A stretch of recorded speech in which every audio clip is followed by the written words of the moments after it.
ምዕራባውያንን መከተል የሚለው ነገር በመባዲእ ይሁን ከመባዲእ ውጭም በሌሎችም ባለባበስም በምን ይሁን መሆን የለበትም። ለምን ሙሉ የኢስላምን ውበትና ገጽታው ተጠብቆ እንዲኖር ማለት ነው። ቢስሚላሂ الرحمن الرحيم አሁን ትልቁ ነገር መሰረታዊ ነገሮች ይቀየራሉ ወይ የነብዩ ሰለላሁ ዐለይሂ ወሰለም የሚለው ቅድም ያው ስለ ፋሽን ስለተወራ የነብዩ ሰለላሁ ዐለይሂ ወሰለም ሱናቸው ፋሽናቸው ጊዜ አይሽረውም ቦታ አይሽረውም ኢላ የውም القيامه ፋሽን የነብዩ ሰለላሁ ዐለይሂ ወሰለም ሱና ምን ጊዜም ማለት ነው። ለምን ከአላህ Subhanahu Wa Ta'ala ወረደ ስለሆነ ማለት ነው። ቁርአን በነብዩ ሰለላሁ ዐለይሂ ወሰለም ላይ ሲወርድ ሁሉም ነገር ተብራርቶ ግልጽ ተደርጎ እንደወረደ አላህ ነግሮናል። ሱረቱ ላይ የመጀመሪያው አንቀጽ ይሄን ትገልጻለች። ኪታቡን ኡህኪመት አያቱሁ ثم فصلت من لدن حكيم خبير በጣም በሚያምር አገላለጽ ነው የገለጸው አላህ Subhanahu Wa Ta'ala። ኪታቡን ኡህኪመት ጥበብ የተሞላባት ነች። በጣም የተጣርቷል የተጣራ ነው ምንም እንከን የለበትም። ለዚህም የመጀመሪያው ሱረቱል በቀራ ذلك الكتاب لا ريب فيه أنه من رب العالمين لمون كتاب أحكمت آياته ثم فصلت تبرارت المان ما فرطنا في الكتاب من شيء እንዳለው ማለት إذن አዲስ የሚመጣ ነገር የለም ሁሉም ነገር ነብዩ ሰለላሁ ዐለይሂ ወሰለም። ለዚህም ኢማሙ ማሊክ እዚች ላይ ዋና መልእክት ያስተላልፋታለች። አልየውመ አክመልቱ ለኩም ዲነኩም ወአትመምቱ ዐለይኩም ኒዕመቲ ወረዲቱ ለኩም الاسلام ዲነን የሚለውን እዛ ላይ ኢትባዕ አህምያነቱን ሲገልጹ አንገብጋቢነቱን ሲገልጹ ምን አሉ? በዲን الاسلام ውስጥ አዲስ ነገር አለ ብሎ የሚል አሉ። فقد زعم ان النبي صلى الله عليه وسلم قد خان الرساله رسالان كرتو ሄዷል። يا ايها الرسول بلغ ما انزل اليك من ربك ያላችሁ ያን አላስተላለፉም ማለት ነው አሉና فما لم يكن يومئذ دينا فلا يكون اليوم دينا የዛን ዘመን ዲን ያልነበር አሁን ዲን ሊሆን አይችልም ማለት ስለ ኢትባዕ ነው። ስለዚህ ረሱላችን አለይሂ ሰላቱ ወሰለም በትክክል አለመከተል ረሱላችን አለይሂ ሰላቱ ወሰለም እንደማማትና እንደወንጀል ይቆጠራል። ኻኢን ናቸው ማለት ነው። ከባድ ነው። አዎ አላህም ያላቸው ወኢለም ተፈዓል فما بلغت رسالته ولكن النبي صلى الله عليه وسلم قال على هل بلغت اللهم اشهد ብለው ጣታቸው አመልክተው የተቆሙታል አድርሰዋል ነው። አላህ Subhanahu Wa Ta'ala እንዳደረሱ ማረጋገጫው አልየውመ አክመልቱ ለኩም ዲነኩም ዲኑ ሙሉ ሆኗል አለ። ሌላው ስለ ኢትባዕ አህምያነት ትንሽ የሚጨምረው ኢንሻአላህ ሁለት ነገሮችን ሊጨምርና ነብዩ ሰለላሁ ዐለይሂ ወሰለምን መከተል የኢማን አንዱ ሸርጥ ነው። ነብዩን ካልተከተል ሙእሚን አንሆንም ኢማን የለም። ለዚህ መሰይ አላህ Subhanahu Wa Ta'ala ምን ይላል? فلا وربك لا يؤمنون حتى يحكموك فيما شجر بينهم ثم لا يجدوا في انفسهم حرجا مما قضيت ويسلموا إذن ኢማን የሚኖረው እሳቸው ያፈረዱትን እሳቸው ያሉትን ነገር ስንከተል ነው ማለት ነው። እሳቸው ያሉትን ስንከተል ነው። ሌላው ሁለተኛ የሚጨምረው ነብዩ ሰለላሁ ዐለይሂ ወሰለምን መከተል አንገብጋቢ ከሚሆነው ነገር ፈላህ የሚገኘው እሳቸውን በመከተል ነው። ለዚህም في سورة النور الله سبحانه وتعالى ما ይላል? إنما كان قول المؤمنين إذا دعوا إلى الله ورسوله ليحكم بينهم أن يقولوا سمعنا وأطعنا መጨረሻ ምን እንደመደው وأولئك هم المفلحون ፈላህ የሚወጡት እነዚህ ናቸው። ወደ አላህና ወደ መልእክተኛው ጥሪ ሲደረግላቸው ሙእሚኖች ማለት የሚገባቸው أن يقولوا سمعنا وأطعنا ነው። የራሳቸው አማራጭ ሊኖራቸው አይገባም ነው። وما كان للمؤمن ولا مؤمنة إذا قضى الله ورسوله أمرا أن يكون لهم الخيار እንዳለው የራሳቸው አማራጭ ሊኖራቸው አይገባም። سمعنا وأطعنا اتباع ረጉ ማለት ነው አይደል? ከትባዕ ምን ሆናሉ ማለት ነው በመከተላቸው ፈላህ ይወጣሉ። ጥሩ ነጥቦች ነው ያነሳችሁልን። ከዚሁ ጋር ተያይዞ ቅድም ዳርዳሩን እያልነው የነበረ ርዕስ ነበረ።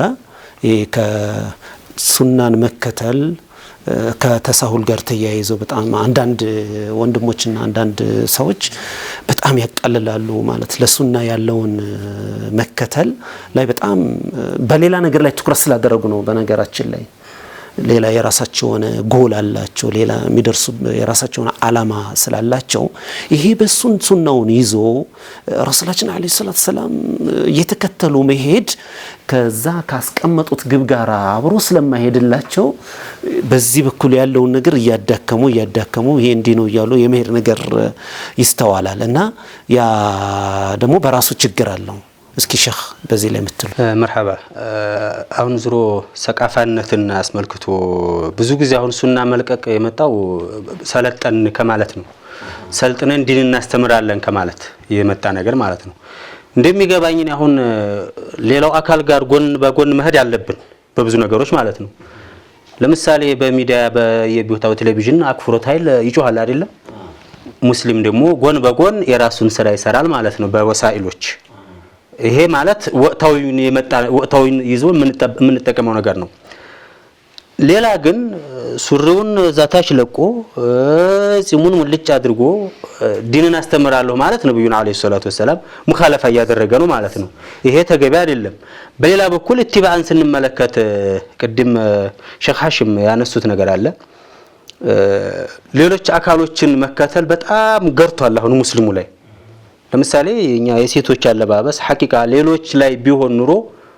በጣም ነበር ስለቀደምናቸውና እስላም ስለቀደማቸው ነው እንጂ ውበቱንም ያውቁታል የወንድ ልጅም እንደዚሁ ጺሙ ያምራል አሁን ላይ እንደ ፋሽን እየሆነ ነው ጺም ለምሳሌ እንደ ፋሽንም እያደረጉት ነው ሱሪ ማሳጠር አሁን እንደ ፋሽን እየሆነ ነው በቃ የሚያጅበኝ ነገር ከሁሉም ግን እንደው ኢትባኡ አጓጉል ቦታ ላይ መሄዱን የሚያሳዝነኝ ነገር ልብስ የሌለው ሰው ደሃ ሰው ነበር በፊት የተነደለ ሱሪ የሚለብሰው ምናምን አይደል አሁን ግን እንደ ስልጣኔ ሆኖ ዘልቋል አሁን እዚህ ጉልበቱ ላይ የተነደለ ልብስ ይሄ በቃ ሰቃፋ ተደርጎ ይያዛል ይሄ ማለት እኛው መሐመድ ሰይድ የተባለው ሰው ነዳላ ሱሪ ተቀዶ ማለት ነው እዚህ ላይ ሲያጡ አባቶች በፊት ሲያስቸግራቸው ነበር ለምሳሌ ፋሽን አሁን ማለት የተቀደደ የሚለብሱት ሲያጡ ልጅ አሳዳጊዎች አባቶች ሲቸግራቸው እዚህ ላይ በሌላ ልብስ እየጣፉ ምናምን ነገር ይለብሱ ነበር ግን አሁን ላይ ምዕራብ አካባቢ ላይ እንደዚህ ሱሪውን የቀደደ ለብሶ ታየ አሁን ላይ አባቴ ይሄን ብሎ ነው የሚመርጠው የሙስሊሙ ልጅ ማለት ነው ይሄድና እዚህ ላይ ኢላት ግን ይኖረዋል ብንጠይቅ ያ ነገር እንትን ያደረጉበት ምክንያት ነገር ይኖረዋል እኛ ግን ነብዩ አለይሂ ሰላቱ ወሰለም ስላለባበስ አብቅቷል ለከርካነ ለኩም ፊ ረሱላህ ኡስወቱን ሐሰና ነብዩ አለይሂ ሰላቱ ወሰለም ያልሰሩት ስራ የለም ጥሩ ነገር ሆኖ ማግባት ነብዩ አለይሂ ሰላቱ ወሰለም ባልነትን ይዘውታል አባትነትን ይዘውታል በየትምነትም አርገዋል ነብዩ አለይሂ ሰላቱ ወሰለም እኮ አይደለም ይሄ ሁሉ የነብዩን አለይሂ ሰላቱ ወሰለም ምን ከተልባቸው ብዙ ነገሮች ስላሉ ውበትንም በተመለከተ ስልጣኔንም በተመለከተ የሚያስፈልገው ነገር ጭማሪ የሚያስፈልገው ነገር የለም ወደ ኋላ ማለትም የሚያስፈልገው ነገር የለም ዳዒያ ከሆነ ወደ ነብዩ አለይሂ ሰላቱ ወሰለም ወደዚህ ታላቅ ነብይ ጥሪ የሚያደርግ ከሆነ ሱናቸውን እሱ ተግብሮ ሲሆን ነው እንጂ የሌላ አካሎችን ሱና ተከትሎ ነብዩን አለይሂ ሰላም ወዳለሁ ብሎ ሌላ የምዕራባውያን ስራ እየሰራ ብትጠይቀው ማንንም ሰው ያንን የተከተለውን አካል ተወደዋለሁ ተብሎ ቢባል አሻ እንዴት ብዬ ይሁዳ ወዳለሁ ነው የሚለው ስራውን ግን እዚሁ ያው ከነቤተሰቦቹ እየሰራው ነው ያለው ስለ ነብዩ አለይሂ ሰላም ደግሞ አንድ ፋጅር ሰው በቃ የማይሰግድ የማይጾም ሙስሊም ነኝ ያለ ሰው ብትጠይቀው ፊዳሁ ነፍሱ ወኡሚ ነው የሚለው እንደው ነብዩን አለይሂ ሰላም ፊዳል ሆነላቸው ነው የሚለው ማለት ነው ግን ይሄ አይገልጸውም ነው የነብዩን አለይሂ ሰላም ውዴታ የሚገልጸው ምንድነው ኢትባ መከተል በአግባቡ ምን ሰርተዋል ምንድን ነበር ኢባዳ ሲያደርጉ እንዴት ነበር ኑሯቸው እንዴት ነበር ከቤተሰብ ጋር እንዴት ነበሩ ከጓደኞቻቸው ጋር በዚህ መልኩ አኽላቃቸው እንዴት ነበር የሚለውን ተከትለን ነው የሚያስፈልገው ማለት ነው ባረከላሁ እስኪ ሼክ ምትጨምሩት ነገር ካለ ነው ቅድም ባነሳችሁት አሁን ብዙ አካባቢ እንደዚህ ቢዲአና ኹራፋት መከተል አለባበስ እኮ ኢባዲያ ነው አለባበስ ኢባዲያ ነው ግን ሰው የነብዩ አለይሂ ሰላም አፋሉሁ ወአቋሉሁ አለባበስም ጥምጣምም ሸሚዝም ሁሉም ነው የሚገርማችሁ ነገር የሆነ ቂራት እየቀራ ሱሩን ሰፋ ያለ ሱሪ ለብሶ መጥቶ ዝቃሪያ ሱሪ አድርጎት ይመጣል እዚህ ላይ ቀዶ ይመጣል የጠመጠመው ጥምጣም አንስቶ እዚህ ላይ ያስራል ጥምጣም እኮ ሶላት ሲሰግድ ጥምጣም እኮ ተሰራው ለቅንጭላት ነው ለራስ ነው እሱ ያመጣና እዚህ ላይ ያስራል ሰተራል አውራ የሚለው ያመሚለው የለም ቀዲያዲያ ስለሆነ ማለት ቀዲያዲያ ስለተቀደደበት እሱ እኮ ተዚህ ጀምሮ ዘርፋል ይሄ ሰተራ አውራውን ራሱ ብዙ ሰተራ አውራ የለም እዚህ ላይ حتى خارج الصلاه ቢሆን ከዚህ በላይ የለም አውራ ሙገለዛ ሁሉ የተገለጠ እሱ ገልጧል ይዛለ እና ደግሞ ብዙ የሆነ ኩርትም ያለብስና እዚህ ላይ መከፈት እዚህ ላይ እንደዚህ አለው ላይ ሩኩ ባደረጉ ጊዜና ሱጁድ ባደረጉ ጊዜና ምን ያደርጋሉ? ይሄ ይከፈታል ዝላይ እንደዚህ ያለ ይከፈታል። ይሄ ሌላን ከመከተል የመጣ ይሄ ሌላን ከመከተል የነብዩ ሰለላሁ ዐለይሂ ወሰለም ለቀድ ካነ ለኩም ፊ ረሱሊላሂ ኡስወቱን ሐሰነህ አልተከተለም ማለት እኮ ነው። የማን ነው? አሁንም ሃይማኖት አልባ የሆኑትን የተከተለው።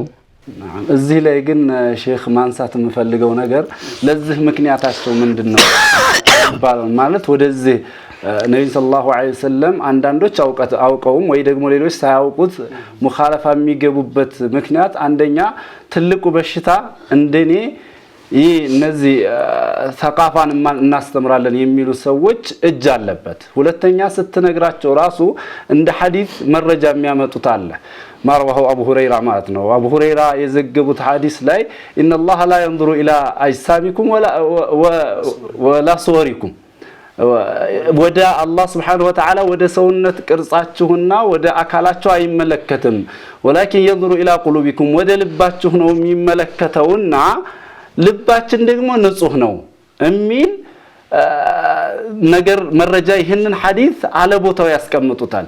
እንደሚታወቀው ቁርአንና ሐዲስ የመልእክተኛው ነብያዊ ንግግር ሁለት ንግግሮቻቸው ካሉ ሰሂህ ከሆኑ ትክክል ከሆኑ ሁለቱም የሚስማሙበትን መንገድ ነው የምንፈልገው።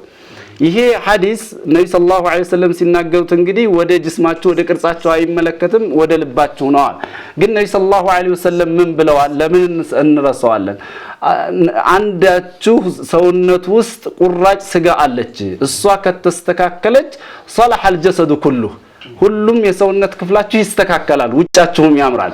واذا فسدت الجسد كله እሷ ከተበላሸች ደግሞ ልባችሁ ሰውነታችሁ ሁሉ ይበላሻል። አላ وهي القلب እሷም ልብ ናት። አሁን መልእክተኛው ዋሽተዋል እንበል ወይስ ይሄ ሰው ዋሽቷል እንበል? መልእክተኛው ውስጡ አለመስተካከል ነው የውጭ አለመስተካከል የሚያመጣው ይያሉ ነው። በዛች በውስጥ የመስተካከል ያክል ውጭም ይስተካከላል። በውስጡ መጥፋት ያክል ውጭ ይጠፋል። አሁን ትንሽ መንሻፈፍ ያለበት ውስጡ ላይ ልቡ ላይ ውጭም ስታየው ትንሽ ተንሻፎ ታገኛለህ ማለት ነው።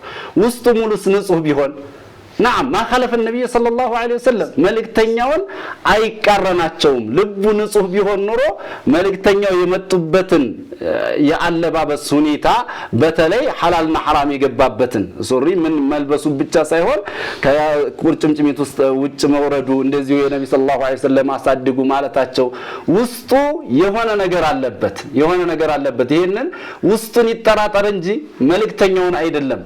ሌላው ነብዩ ሰለላሁ ዐለይሂ ወሰለም የተናገሩትን ንግግር አላግባብ መተርጎም መልእክተኛው ማስጠላታችሁ ማማራችሁ መወፈር መቅጠናችሁ የሆነ አማልም ብለዋል ደግሞ እንጂ ዘይ ولكن ينظر الى قلوبكم واعمالكم ብለዋልና ይሄ አማል ነው።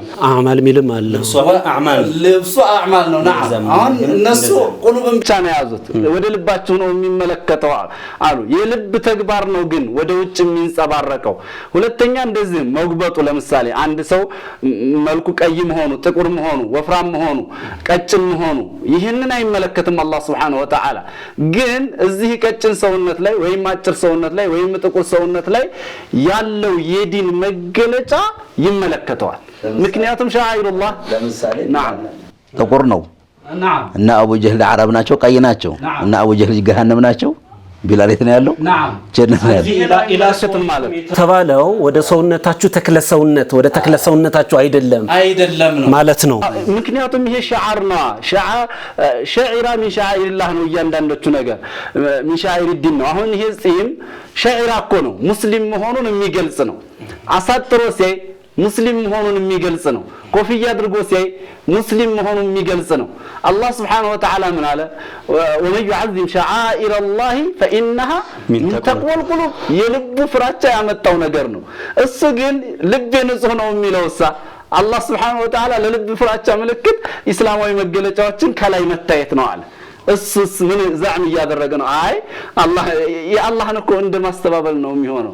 ስለዚህ ምንድነው አሁን እኛ አለባበሳችንም አካሄዳችንም ሁሉም ነገር ሸሪዓው በጠበቀ መልኩ መሆኑ አንድ ሰው ሸሪዓው በጠበቀው መልኩ ማንነቱን ከገለጸ ካለባበሱም hatta ራሱን ጺሙን አሳድጎ ሱሪውን አሳጥሮ መሄዱ የእስልምና መገለጫ ነው። ይሄ ደግሞ መገለጫው ደግሞ የመጣ ምን ተቆልቁሉ ነው ብሏል አላህ። እኔ ያዘዝኩትን ነገር አድርጎ የሚንቀሳቀስ ሰው በመሬት ላይ የሚታይ ሰው ይሄ እኔን ከመፍራት የመጣ ኢስላምን ከማክበር የመጣ ነው። ከዚህ ውጭ ሆኖ ደግሞ ሸሪዓን የማይገልጽ ነገር ግን የምዕራባውያንን ባህል ልምድ አድርጎ የሚሄድ አንድ የላኢላሃ ኢላላህ ሙሐመድ ረሱላህ ሰው ምን ተቆልቆለ ብርቆታል ማለት ነው። ሻዒርን እስላምን እያስተዋወቀ አይደለም ለማለት ነው። ፋሽን አድርገው ሲያመጡት ግን ሼህ መሐመድ ነጅብ እንዳሉት ይተገብራሉ። አሁን ማሳጠር አብዛኛው ሰው ጋር ሐታ ነሳራ እያሳጠሩ ነው። አጅር ግን ሙስሊምም ቢሆን ቢያሳጠር አያገኝበትም። ለምን? እነዛኞቹ ሱና ስላደረጉት ፋሽን ስለሆነ እንጂ የፈጸመው ዒባዳን አስቦበት አይደለም። ዒባዳን አስቦበት አይደለም። ፋሽን በሆነ ጊዜ ልቀይረው የሚል ከሆነ አይሆንም ዒባዳ አይሆንም። ዒባዳ የሚሆነው ምን ነው? ነብዩ ሰለላሁ ዐለይሂ ወሰለም በመጡበት መልኩ ከተፈጸመ ብቻ ነው። እና ይሄን ሻዓር ሚን ተቅወል ቁሉብ ነው በሚለውን ልክ እንደ ሌላ ነገር አድርጎ በተለይ ደግሞ አንዳንድ ጊዜ የተሳሳቱ ዘለፋዎች አሉ። በጣም አንዳንድ ጊዜ ታስቦባቸውና ተጠይቀው ያንን ዘለፋ አስበውበት ኢስላም ማነወር አስበውበት ከሆነ ከኢስላም የሚያስወጡ ለምሳሌ ማነሳው ነገር استهزاء ማለት ነው። ሱሪውን ያሳጠረ ሰው የሆነ ስህተት ወንጀል ይፈጽማል። በዚህን ጊዜ እሱ ካሳጠረውን ይሻላል ይላል። በምንድን ነው የሚሻለው? በፉጁር በጥሜት ነው እንዴ? የሆነች ንቃብ የለበሰች ሴት የሆነ ወንጀል ልትሰራ ትችላለች። ከባድ ወንጀል የሚሆን ትንሽ ወንጀል ሰው ናትና ካለበሰችው ከሷ ያለበሱት ይሻላሉ ይላል።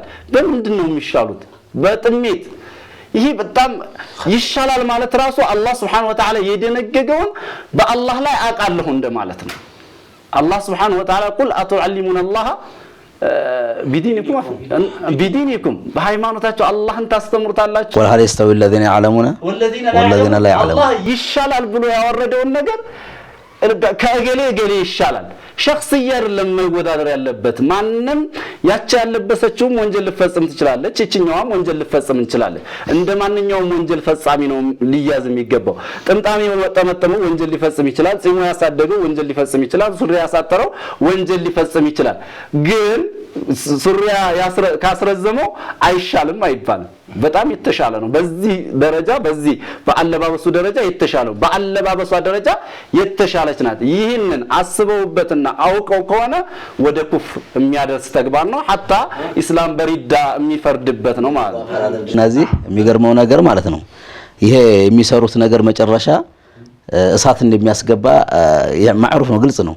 ለምሳሌ ተገላልጣው አሁን ልብስ ብለው ይሄዳሉ። አሁን ጅልባብ ቅድም ስለፋሽን ስለተወራ ጅልባብ ይለበሳል አይደል? ምን አደረጉት? ጅልባቡን ያሰፉና 8 ቁጥር ብለው እዚህ ማለት ነው የሚለበሰውን ጅልባብ አስቀጥነው በፋሽን እንትን ብለው ይለብሱታል። ይሄ ምንድነው? ሸሪዓ ጋር ተሷዱምነት ነው። ሸሪዓ ያዘዘው ነገር አልሰራም በማለት ጅልባብ ሸሪዓ አዟል ሴት ልጅ እንድትለብስ። ግን ምን አደረጉት? አስቀጥነውና በእንትናቸው ሌላ አይነት ሸሪዓ የማይፈልገውን ነገር። እነዚህ ግን ሲንፋኒ ምን አህል ናር ከተባሉት አንዱ ማን ነው? ኒሳኡን ካሲያቱን አሪያቱን ለባሽ መስለው እርቃናቸውን ይሆኑ ጸጉራቸውን ለምሳሌ ከምር ይሄዳሉ አይደል? ይሄ ነብዩ ሰለላሁ ዐለይሂ ወሰለም ሩኡሱን ከአስሊመቱል ቡኽት ብለዋል። ማኢላ ጸጉራቸው እንደግመር የሚከመሩ የሆኑ ናቸው እሳት የሚገቡት ብለዋል ነብዩ ሰለላሁ ዐለይሂ ወሰለም። የጀነት ሽታም እንኳን አያገኙም የተባሉት። ሆኖም ግን ይሄን ነገር ይሰሩታል ማለት ይሄን ነገር ይፈጽሙታል። ለምሳሌ ጽም የሚላጭ አካል ተግይር ኸልቅላህ እኮ ነው። አላህ የሰጠውን ተፈጥሮ የሰይጣንን ትእዛዝ ማክበር ማለት ነው። ወላ አምረነሁ ፈለይገይሩና خلق الله ብሏል። ይሄን እንዳይሆን አላህ ሴትና ወንድ ሲፈጥር ለወንድ ጽም ሰጥቶታል፣ ለሴትሳ አልሰጠም አይደል? የተፈጥሮ ይሄ ነው አይደለ? አይ አንተ የሰጠህን ተፈጥሮ አልፈልግም ማለት ይሄ ራሱ ተግይር ሊخلቅላህ ነው። አላህ የሰጠውን ተፈጥሮ መቀየር ነው። ሱሪ ማስረዘም እሳት ያስገባል። في صحيح البخاري من النبي صلى الله عليه وسلم ما اسفل من الكعبين ففي النار እሳት ይገባል ብሏል ነብዩ ሰለላሁ ዐለይሂ ወሰለም። እሳት የሚያስገባ መሆኑን እያወቁ ይሄ ነገር እየተገለጸ ይሄን ይሰራሉ። እና ሱናን በመከተል ላይ የነብዩ ሰለላሁ ዐለይሂ ወሰለም በመሰረቱ ግን ሱና አብዙ ጊዜ አሁን የሚረዳው ምንድነው? ሱና ማለት የማያስቀጣ ይመስለዋል። ሱና የነብዩ ሰለላሁ ዐለይሂ ወሰለም መንገድ ነው፣ ነብዩ የመጡበት ማለት ነው። እዛ ውስጥ ፈርድ አለ፣ ግዴታዎች አሉ፣ መተውም ከእስልምና የሚያስወጣ ነገር አለ እዛ ውስጥ ማለት ነው። የነብዩ መንገድ ማለት ነው የተፈለገበት። ይሄን ይሄም መخلፍ ወደ እሳት እንደሚያስገባ እየታወቀ ይሄን ነገር ተሳሁል የሚያደርጉ ብዙ አካሎች አሉ። ለምሳሌ ነብዩ ሰለላሁ ዐለይሂ ወሰለም አንድ ሽቶ ከተቀባብታ መውጣቷ ዛኒያ ናት ብለዋል። በወንዶች አጠገብ ካለፈች ግን ይሄን ይታወቀ ይሰራል ሙኻለፋና ብዙ ተሳውላቶች አሉ። አሁን አህሚያነቱ እንግዲህ በጣም እየጎላ መጥቷል። በነገራችን ላይ ይሄ ርዕሱ ረሱል ሰለላሁ ዐለይሂ ወሰለም የመከተል አስፈላጊነት እጅግ በጣም ሰፊ ነው። ያው እንኳን ልንቋጨው እንኳን አልቻልንም ማለት ነው። ምክንያቱም 23 ዓመት ፈጅቷል ሪሳላው ትክክል። እና ስለዚህ ምንድነው ኢንሻአላህ እስካሁን ድረስ የሱናህን አስፈላጊነት አህሚየቱ ኢትባዕ ነብይ ሰለላሁ ዐለይሂ ወሰለም እና ኢትባዕ الصحابቲ እንዲሁም ኢትባዕ القرآን እነዚህ ነገሮችን መከተል በእስልምና ምን ያህል አስፈላጊና ጠቃሚ እንደሆነ አይተናል።